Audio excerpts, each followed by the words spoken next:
Oke, masih tetap di jalur teh panas manis CJTW. Kita masih di Gubuk Wetan, Perumbrai. Nah, di sini di Gubuk Wetan ini ada diskusi mengenai ke depan pembongsean atau pembentukan bonsai atau kualitas kontes bonsai akan dibahas di sini kupas tuntas bersama semua suhu, Bapak Anwar, Bapak Roni, Bapak Uco, Bapak Sultan, dan Bapak Yosep. Monggo.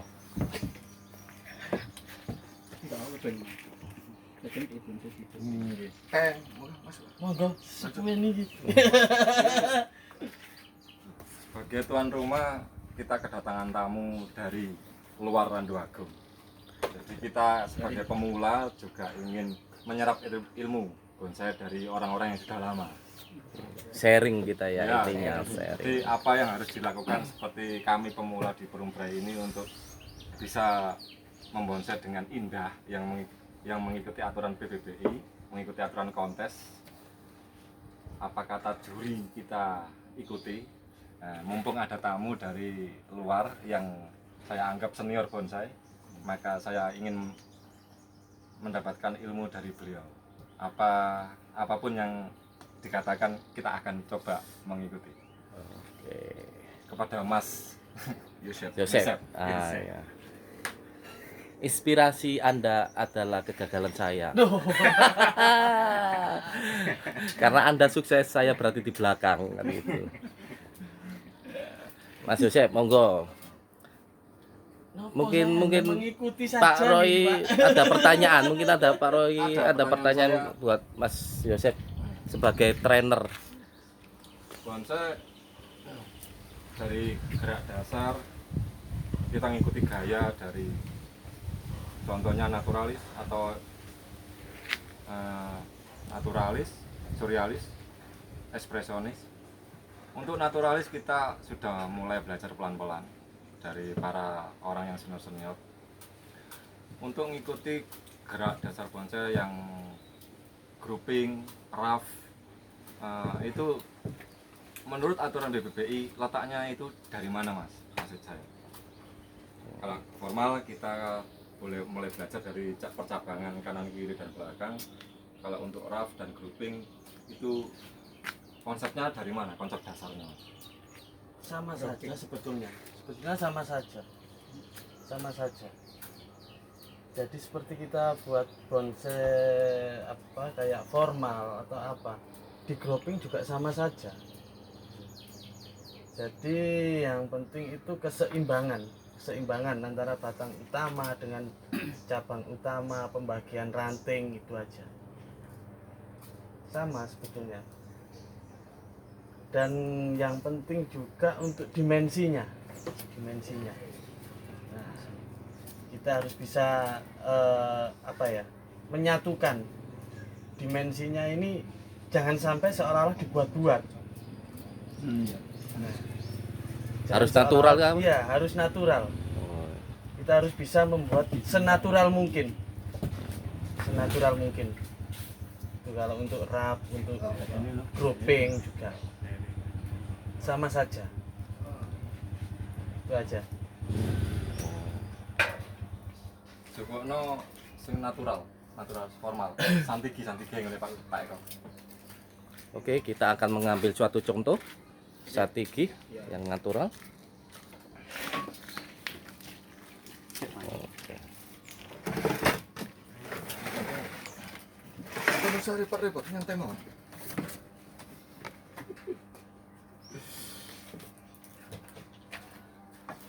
Semua alat di sini sudah tersedia ya.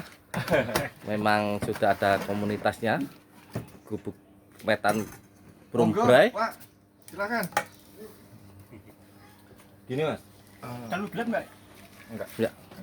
Kalau nyala? Kamerane. Enggak. Kalau pohon di alam itu jika kita ngikuti, jika cabang pertama ada di kiri, Iya. cabang kedua ada di kanan, cabang ketiga ada di belakang, Iya. cabang keempat akan ada di depan. Itu nggak harus. Nah, kalau mengikuti aturan PPBI, cabang yang keempat dipangkas. Katanya harus mengikuti alur dari batang utama hingga ke arah mahkota. Kenapa harus dipangkas nomor 4? Nah, itu nggak harus. Seperti ini. Jadi ini kan ini cabang pertama. Kita buat cabang kedua, cabang ketiga, cabang keempat nggak harus ada di depan. Walaupun dia di samping sini nggak masalah. Itu nggak apa-apa. Nah, untuk kelima, cabang kelima di samping sini kan. Untuk cabang keenam, ini tergantung kita mau bikin tingginya seberapa pohon itu. Nah, untuk cabang keenam ini kita gunakan untuk peneduh ke depan. Jangan sampai kosong yang depan. Jika cabang keempat yang ke depan ini kita pakai, itu gimana? Nah, kalau cabang keempat kita pakai di depan sini, Iya. nah, untuk cabang kelimanya kita harus ambil dari sini. Harus ada. Apakah tetap berlaku cabang keempat ini? Itu nggak Menurut- harus. Andaikan dipotong atau enggak dipotong, Nggak apakah apa-apa. tetap ada nilai dari Kalau juri? menurut saya sih enggak. Ini yang realnya di lapangan. Iya, karena seperti itu.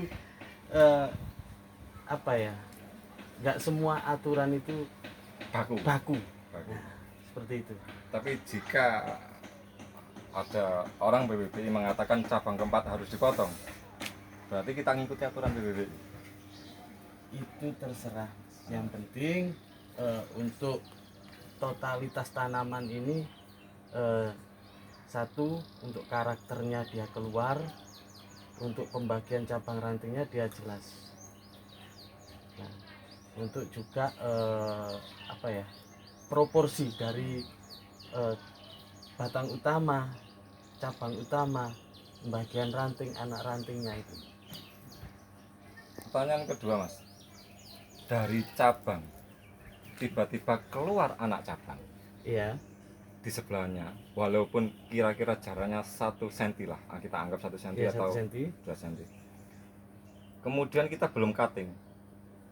Setelah kita cutting, kita potong di sini, cabang yang tadi yang Iya. kira-kira jarak 1 cm itu dipakai atau tidak? Nah, itu tergantung kita dari tanaman itu seberapa besar kecil tanaman. Nah, itu kita mengikuti dari situ.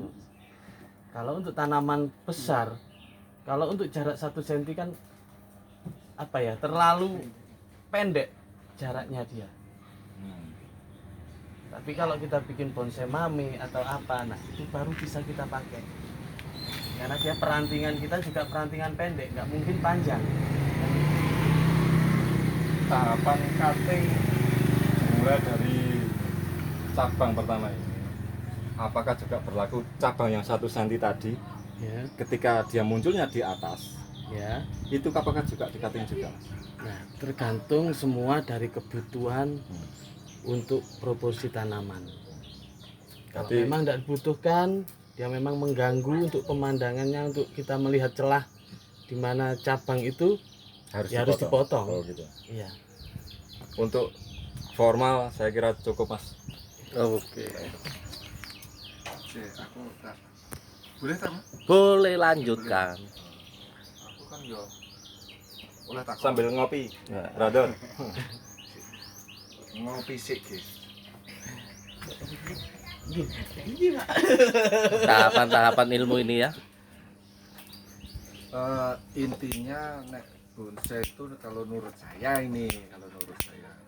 dalam benak pikiran yang terdoktrin ya, itu kita kembalikan bahwa pohon itu besar ya, kita kerdilkan bagaimana cara membentuk ya, itu sesuai dengan alam kan.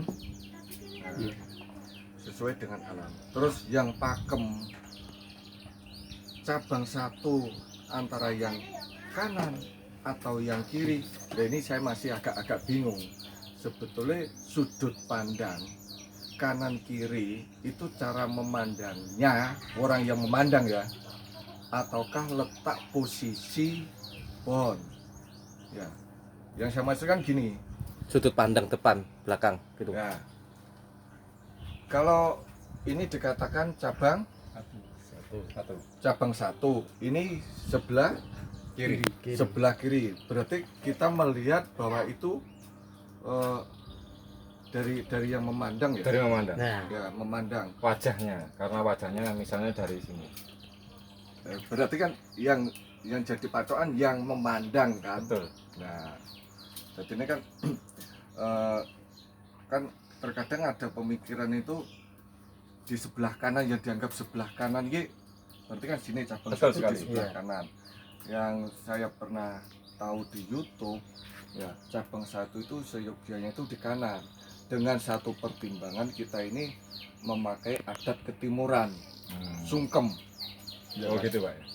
Berarti Ya. ada nilai filosofis dari bonsai tersebut. Betul, makanya kita dikembalikan ke alam. Kalau secara kalau di sebelah kiri itu kan cenderung dari barat. Betul. Ya. Kalau dari timur itu seyogyanya cabang 1 itu di sebelah kanan. Jadi biarkan Mas yang menjawab. Betulkah itu? Monggo, senyummu adalah dukaku. Saya boleh menjawab nanti biar disempurnakan oleh Masnya. Saya jawab dulu. Ya, oke. monggo Mas di- Roy. Mas Roni dulu. Yang saya tahu ini Pak, Iya. jadi kalau melihat wajah dari bonsai, kemudian kita melihat sudut pandang dari kita dari awal ini, karena wajahnya ada di sini. Cabang pertama ada di kanan, cabang kedua ada di kiri. Itu pakem bonsai PPPI dahulu kala. Dahulu kala. Karena itu menjadi pakem. Lalu dikembangkan menjadi kenapa ada yang pertama di sebelah kiri, lalu ada di kanan yang cabang kedua. Sekarang itu sudah tidak menjadi pakem lagi, jadi bebas. Nah, Dari awal kanan lalu ke kiri, sekarang ataupun kiri, yang kedua ada di kanan.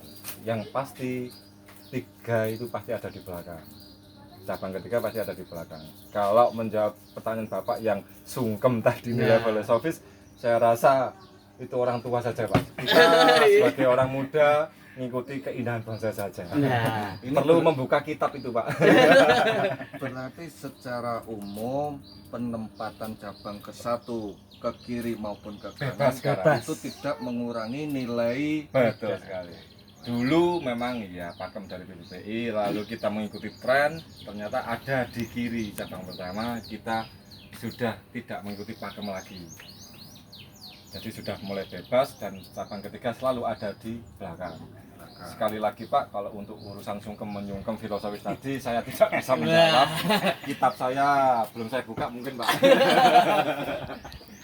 Kalau boleh saya nambah dikit ya. Nah, ini ketuanya. Ini Monggo. kalau Bapak Sultan. membicarakan masalah cabang 1, cabang 2, kemarin pernah ketemu dengan Juri selain nasional juri nasional, Pak Pur. nggak perlu saya sebutkan juri nasional. Sempat saya tanyakan untuk cabang 1, cabang 2 harus cabang 1 kanan atau kiri, tidak masalah. Jadi nggak ada pakemnya untuk cabang 1 itu harus ke kiri, cabang 2 kanan nggak ada, bebas. Terus untuk dibilang cabang 1 itu harus di bawah dari cabang 2. Jadi enggak, ini seperti ini cabang 1, ini cabang 2 ya. Ini posisinya kan cabang 1 harus posisinya di bawahnya di cabang 2. cabang 2. Ya. Ya, Seandainya nanti kalau aturannya cabang 1, cabang 2 itu harus lebih besar daripada cabang 2. Apabila nanti cabang 1 lebih besar dari cabang 2, ya ini harus di stop untuk mengejar ini biar cepat besar yang berkembang. Ya. Jadi kalau ukurannya cabang 1 besar seberapa itu paling tidak separuh dari besar pohon itu, batang pohon utama. Itu kalau aturan dan pakem istilahnya ilmu yang saya dapat dari juri. juri nasional. Kenapa saya ambil dari juri nasional? Paling tidak dia sudah mempunyai Pengalaman. dasar pengalaman untuk menilai pada waktu lumba-lumba Kontes. kontes. Oke. Saya kira di situ sementara tambahan saya gitu. Mungkin ada lagi Mas Yosef yang ditambahkan? sama juga Pak. Iya, hampir sama Pak. Jadi sudah mulai ada kesepakatan Pak, Kesepakatan. dari bentuk formal ini. Jadi untuk cabang 1, 2 kita nggak usah pusing ambil dari kanan atau Ataupun dari kiri. Karena apa ya? Alam itu kita nggak bisa menebak di mana dia mau mengeluarkan tumbuh di Dari- situlah ini. Nanti kita akan membuka kitab tentang filosofis sungkem menyungkem tadi pertanyaan Bapak ini.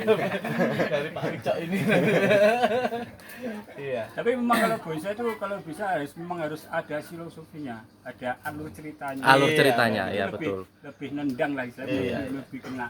Jadi Ke segi ada alur ceritanya lah, ini bonsai itu gimana sih. dibikin angker Bisa- keramat nah, atau iya, pikir indah gitu Atau Pak ya. manis, bisa. Manis. Ya, Jadi oke. ada alur ceritanya lah. Pertanyaan yang kedua, ya. Ternyata masih ada Pak. Tambah dong. Kedua. Monggo. Ini kan mumpung ada narasumber dari Jombang, ada narasumber dari Randu Agung, ya kan. Jadi ini kan kita ini kan sharing, apalagi saya sebagai pemula.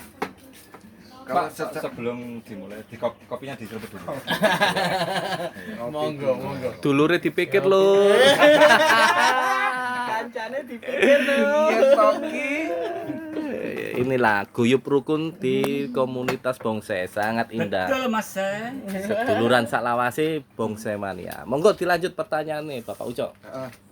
Kembali ke pertanyaan kedua, terkadang kalau kita ngomong formal itu kan secara umum, ya, natural itu umum, ya. Tapi namanya orang itu ketertarikan antara lain orang itu kan Beda. beda-beda, ya kan, beda-beda. Ada yang gaya memiliki gaya itu kan juga macam-macam, ya, sing slanting, air terjun itu. Nah, pertanyaan saya itu gini, di luar gaya yang formal, ya, suatu misal kita memakai gaya air terjun atau slanting, apakah pakem cabang 1, cabang 2 itu juga harus dimunculkan? Nah, ini Monggo, monggo Mas. Mas. Saya ini tuan rumah Pak. Nek Kedatangan formal kan hukumnya kan wis wajib, wajib. iya kan. Ya, nek gaya yang lain maksudku, gitu loh. Tadi kayaknya sampean tadi mungkin belum ngopi dan masih mengantuk Pak. Pertanyaan sampean itu mirip pertanyaan saya kepada Mas Kalau Joseph. saya bisa Raf dan mungkin jawab Guping. sedikit pertanyaan tadi. Kalau formal kan jelas ya, Iya. dimunculkan cabang 1, cabang 2. Ini kalau saya dapat dari juri nasional juga itu sama aja. Cuma kalau benjing cuma kalau formal mungkin posisi tegak lurus gini aja. Iya. Tapi kalau benjing kan cuma tinggal berubah bentuk aja katanya dia. Jadi berubah bentuk, kalau benjing diturunkan jatuh gitu aja. Tapi untuk dasar cabang 1, 2, dan 3-nya tetap ada. Tetap ada. Tetap ada. Tetap pakai ya. Iya. Tetap ada. Cuma kan perbedaannya katanya itu kalau formal kan tegak, kalau benjing kan cuma posisinya ditidurkan, dijatuhkan gitu. Jadi untuk tetap walaupun nanti lidahnya yang turun itu kita tetap cabang 1, 2 untuk background juga harus ada. Background peneduh itu juga harus ada. Jadi untuk totalitasnya jadi dimensinya bisa ketemu. Kalau nggak salah gitu ya Mas Roni kemarin waktu Pak Sultannya seperti itu, Nggih. ingat saya. Betul sekali. Jadi Pak Sultan sudah mencermati ilmu dari Bapak Juri Nasional.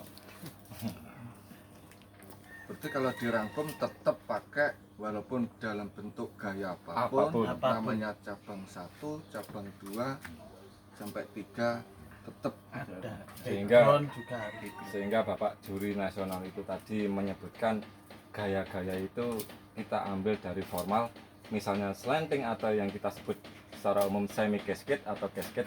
Formal ini hanya dijatuhkan saja. Untuk reposisinya aja. Ini formal hanya dijatuhkan saja. Gitu.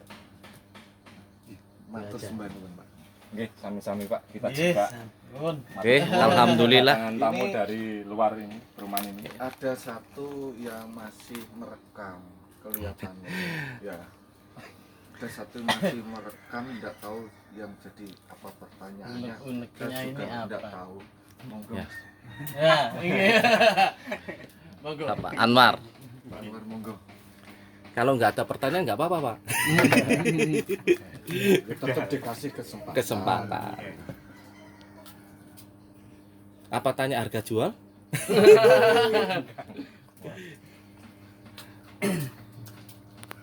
Aman Pak, cukup. Oke. Terima kasih. Mantap lah sharing-sharing pada siang ini yang di bawah suasana mendung, cuaca yang sangat syahdu. Untuk pertanyaan dari saya untuk para master-master, Pemula lah, Pemula. keliru kan. tips apa atau saran apa dan kesan-kesan apa untuk pembonsai di Indonesia? Semoga tetap semangat dan tidak ada kebosanan. Nah itu monggo Pak, saran dan tipsnya untuk pembonsai se-Indonesia, entah itu pemula atau senior atau yang lama, biar tidak ada bosannya. Soalnya hobi itu pasti ada titik bosan. Nah, tips apa untuk mendukung mereka biar tetap semangat bonsai mania? Kalau Tuan rumah yang jawab. kalau dari saya nih ya, kalau untuk bonsai untuk pemula mungkin dari awal pertama itu kalau mau mencari bakaran bonsai kita harus memilih dasar pertama, akar bahannya itu, akarnya itu yang bagus, terus Gerak dasar. gerak dasar. Jadi kita ambil yang prospek ke depannya itu bisa apa enggak gitu.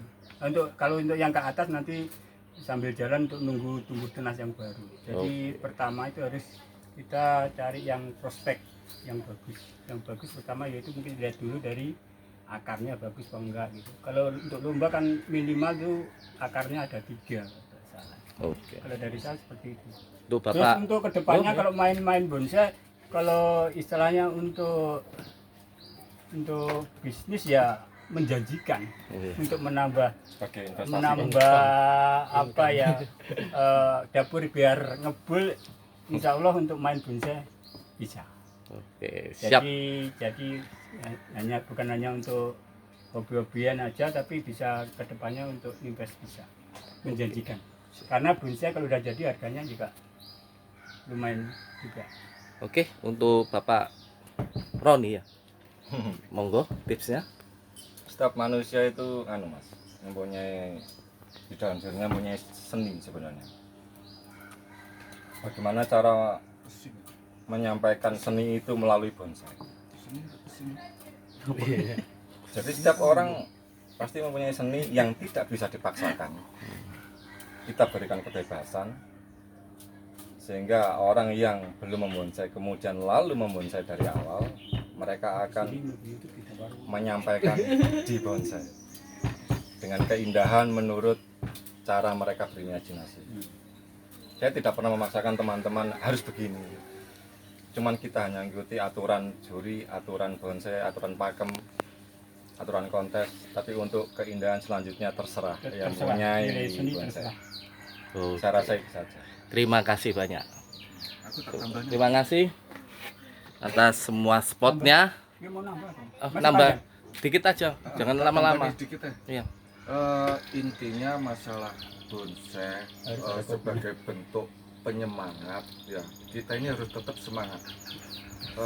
Jangan Putus asa. semangat waktu di awal, waktu booming atau pasaran bagus ya, kita ini semangat ya, ada kejenuhan lama-lama ya, akhirnya buyar. Nah, jadi kalau menurut saya jangan bosen-bosen, bahwa bonsai itu juga makhluk hidup ya, ibaratkan ini tuh teman kita, saudara kita, jadi ini disapa, dirawat dengan sebaik-baiknya, dan kunci utama adalah tetap semangat. Kopi bareng seduluran selawase. Oke. Kopi nih. Koncone dipikir lho. Ya, ya masih rokoknya dipikir masih. Penutupnya apik toh.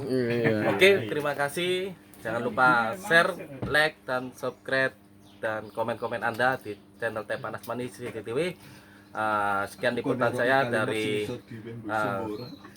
komunitas bonsai di daerah apa itu Perumbrei, Perumbrei Gubuk Wetan. Banyak-banyak ilmu yang kita rekam di sini. Sekian, assalamualaikum warahmatullahi wabarakatuh. Salam sehat, makan yang banyak, kenyang selalu. Seduluran Selawasi.